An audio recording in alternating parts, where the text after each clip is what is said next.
സംഘികളെ please step back. അല്ലാത്ത മലയാളികളായിട്ടുള്ള ആളുകൾ ഇത് കാണണം, മനസ്സിലാക്കണം, ഷെയർ ചെയ്യണം. കേരളത്തിനോടുള്ള ചിലരുടെ സ്നേഹം കാണുമ്പോൾ നമുക്ക് സംശയം ഉണ്ടാവും, എന്തുകൊണ്ടാണ് കേരളത്തിനോട് ഇപ്പൊ ഇത്രയും സ്നേഹം? കാരണം ഒന്നേ ഉള്ളൂ, തോറിയം. ഇന്ന് ന്യൂക്ലിയർ റിയാക്ടേഴ്സ് ലോകമെങ്ങും യൂസ് ചെയ്യുന്നത് ഏറ്റവും കൂടുതൽ യുറേനിയം വെച്ചിട്ടാണ്. പക്ഷെ അത് റീപ്ലേസ് ചെയ്തുകൊണ്ട് തോറിയം വരുവാണ്. തോറിയം ബേസ്ഡ് റിയാക്ടേഴ്സ് വരുമ്പോൾ കൂടുതൽ തോറിയം ആവശ്യം വരും. തോറിയം ഏറ്റവും കൂടുതലുള്ളത് എവിടെയാണ്? കേരളത്തിന്റെ കടൽ തീരത്താണ്, അല്ലെങ്കിൽ നമ്മളുടെ കോസ്റ്റൽ ഏരിയയിലാണ്. ഈ തോറിയം കിട്ടണമെങ്കിൽ കുഴിച്ചേ പറ്റുള്ളൂ. ഇപ്പോഴത്തെ നിലവിലെ സാഹചര്യത്തിൽ ചെന്ന് കുഴിക്കാൻ ചെന്ന് കഴിഞ്ഞാൽ ആൾക്കാർ മടൽ വെട്ടി അടിക്കും. അപ്പോൾ എന്ത് വേണം? അവർക്ക് ഇവിടെ ഭരണം വേണം. ഇവിടെ ഭരണം വേണമെങ്കിൽ ഇവിടുത്തെ ലോക്കൽ ഇലക്ഷനുകളിൽ അവർ ജയിക്കണം. അവർ ജയിച്ചാൽ മാത്രം പോരാ, അവർക്ക് നിയമസഭയിലും കൂടി വേണം. ഇത്രയും വന്നു കഴിഞ്ഞാൽ മാത്രമേ ഇവിടെ ഒരു പ്രൈവറ്റ് കമ്പനിയെ കൊണ്ടുവന്നിട്ട് കാര്യങ്ങൾ ഡീൽ ചെയ്യാൻ പറ്റുള്ളൂ. പ്രൈവറ്റ് കമ്പനി വന്നു കഴിഞ്ഞാൽ നിങ്ങളുടെ സെന്റിമെന്റ്സോ വാല്യൂസോ ഒന്നുമില്ല, പ്രോഫിറ്റ് മാത്രമേ ഉള്ളൂ. പകരം തോറിയം വേണ്ടേ? തോറിയം വേണം. തോറിയം ആവശ്യത്തിന് യൂസ് ചെയ്യാൻ പറ്റണം, ഉപയോഗിക്കാൻ പറ്റണം. പക്ഷെ അത് ചെയ്യുന്നത് വളരെ സസ്റ്റൈനബിൾ ആയിട്ടുള്ള പ്രോസസ്സിൽ കൂടിയായിരിക്കണം. കേരളത്തിൽ നിന്ന് തോറിയം കുഴിക്കേണ്ടത് അല്ലെങ്കിൽ എടുക്കേണ്ടത് കേരളത്തിലെ തന്നെ കമ്പനി ആയിരിക്കണം, അല്ലെങ്കിൽ കേരളത്തിലെ ഗവൺമെന്റ് ആയിരിക്കണം. എങ്കിൽ മാത്രമേ ആ പൈസ നമ്മളുടെ ഖജനാവിലേക്കും അതുപോലെ തന്നെ കേരളത്തിലെ ആളുകൾക്ക് ഉപകാരം ഉണ്ടാവുള്ളൂ. അല്ലെങ്കിൽ ഇതെല്ലാം നേരെ ഗുജറാത്ത് തീരത്ത് പോയി ഇരിക്കും.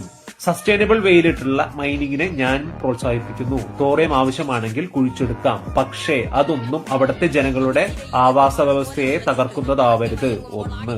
2, ഈ വരുന്ന ഇലക്ഷന് നിങ്ങൾ ചെയ്യുന്ന ഓരോ വോട്ടും അത് താമരക്കോ അല്ലെങ്കിൽ NDA-ക്കോ കൊണ്ടുപോയി കുത്തിക്കഴിഞ്ഞാൽ ഈ പടിയിലേക്കുള്ള ഏറ്റവും വലിയ ഫസ്റ്റ് സ്റ്റെപ്പാണെന്ന് നിങ്ങളോട് ഞാൻ പറയുന്നു. കേരളത്തിൽ ഇത്രയും പൈസ ഒഴുക്കി കത്തോലിക്ക സഭയടക്കം കൂടെ നിർത്തുന്നത് ഈ തീരദേശ മേഖലയിൽ ഏറ്റവും കൂടുതൽ സ്വാധീനമുള്ള കത്തോലിക്ക സഭയെ വരെ കൂടെ നിർത്തി ഈ കാര്യങ്ങൾ നടത്തിയെടുക്കാനാണ്. പക്ഷെ ജനങ്ങളെ നിങ്ങൾ സൂക്ഷിക്കുക, നിങ്ങൾക്ക് നല്ല ഒരു മുട്ടൻ പണിയാണ് വരുന്നത്.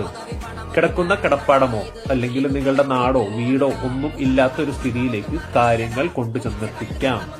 ഇപ്പൊ മൈനിങ് പഠിച്ച പിള്ളേർക്ക് ജോലി കിട്ടും. പിന്നെ പഴശുരാമൻ പണ്ട് കോരി എറിഞ്ഞപ്പോ കിട്ടിയ മണ്ണാണ് എന്നൊക്കെ പറഞ്ഞുകൊണ്ട് പല കാര്യങ്ങളും വരും. ചിന്തിക്കുക, ചിന്തിച്ചിട്ട് പ്രവർത്തിക്കുക. കുത്തുമ്പോ നോക്കി കുത്തുക.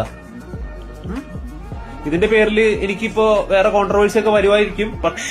പക്ഷേ മുഖ്യധാര മാധ്യമങ്ങളൊന്നും ഈ വാർത്ത കൊടുക്കില്ല. അരവല്ലി റേഞ്ചും തുറന്നു തുടങ്ങിയിരിക്കുന്നു. ഡൽഹിയിൽ ഏറ്റവും ആവശ്യമായിട്ടുള്ള പച്ചപ്പ് പോലും ഇല്ലാത്ത അവസ്ഥയിലേക്ക് ഡൽഹി മാറും. അതുപോലെ തന്നെ കേരളത്തിൽ ഒരു സെന്റിമെന്റ്സും പ്രതീക്ഷിക്കരുത്, അവര് മാറും.